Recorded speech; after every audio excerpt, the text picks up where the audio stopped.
Il y a jamais eu dans toute l'histoire du domaine spatial une telle accélération, qui est surtout liée au déploiement des constellations, puisque une constellation type Starlink représente plus d'objets spatiaux que tout ce qu'on en a lancé depuis Sputnik.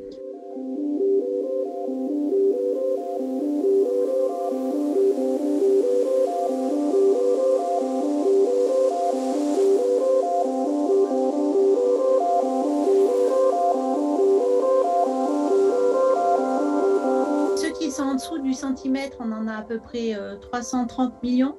Donc ça, c'était en janvier 2022, puisque ça augmente très très vite en ce moment, hein, ce nombre, de manière exponentielle. Ceux qui sont entre 1 centimètre et 10 centimètres, c'est autour du million. Et au-dessus, alors j'ai plus l'ordre de grandeur en tête, mais c'est beaucoup plus faible.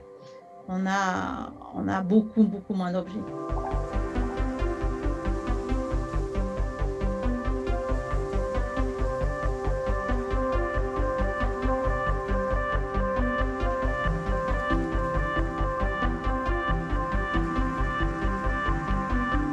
Les dégâts, ça va de juste un petit glitch, je dirais, d'un point de vue électronique.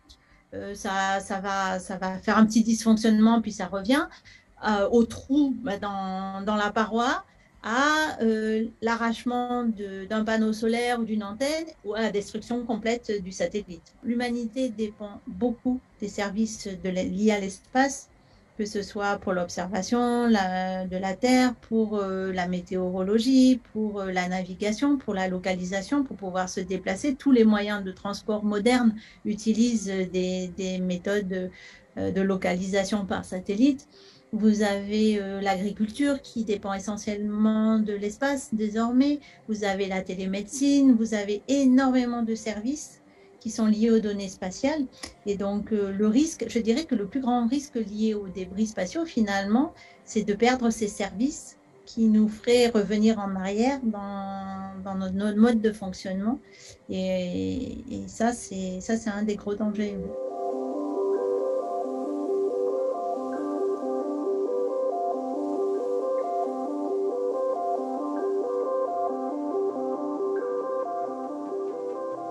Dans mon équipe de recherche, on travaille sur un projet de recyclage dans l'espace, puisqu'il y a tous ces débris-là.